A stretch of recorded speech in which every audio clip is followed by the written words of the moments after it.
parle de reboisement dans vos 13 heures avec l'inauguration ce matin du bosquet de l'ambassade des Pays-Bas au Burkina. C'est une activité qui s'inscrit dans la mise en œuvre de l'initiative Je suis poumon vert et pour l'occasion des arbres fruitiers sont mis en terre. Situé au niveau de la ceinture verte de la ville de Ouagadougou, le bosquet est visité par le ministre en charge de l'agriculture. Le reportage de Alassane Kendribegou et Moussaki.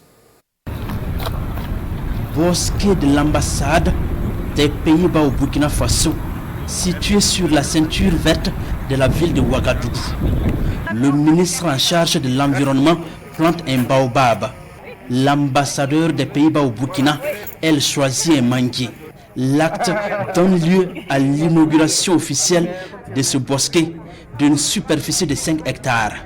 4 hectares pour la plantation d'arbres et 1 hectare réservé à la maraîchiculture. Une approche où est-ce qu'on aime bien stimuler l'action des citoyens pour prendre son autodéveloppement dans sa propre main.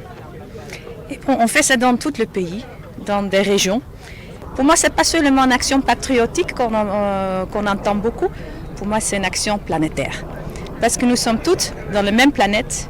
On n'a qu'une, mais on est même peuple. Pour cette cérémonie d'inauguration de ce bosquet, des arbres fruitiers sont symboliquement mis en terre. L'ambassade des Pays-Bas compte planter 500 arbres. Une opération qui s'inscrit dans la mise en œuvre de l'initiative Je suis poumon vert. C'est un message pour dire, pour que nous puissions bien respirer, pour qu'il y ait moins de chaleur, il faut planter. Planter utile, et le bosquet est un cadre idéal pour planter utile. Parce que cela va en droite ligne des journées d'engagement et de participation citoyenne lancées par l'ex-excellence, le chef de l'État et le Premier ministre.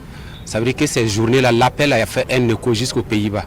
Donc nous remercions l'ambassade du Pays-Bas pour cet effort-là. L'ambassade des Pays-Bas au Burkina s'engage dans les jours à venir à installer 2 forages et un château d'eau pour l'entretien de ces arbres.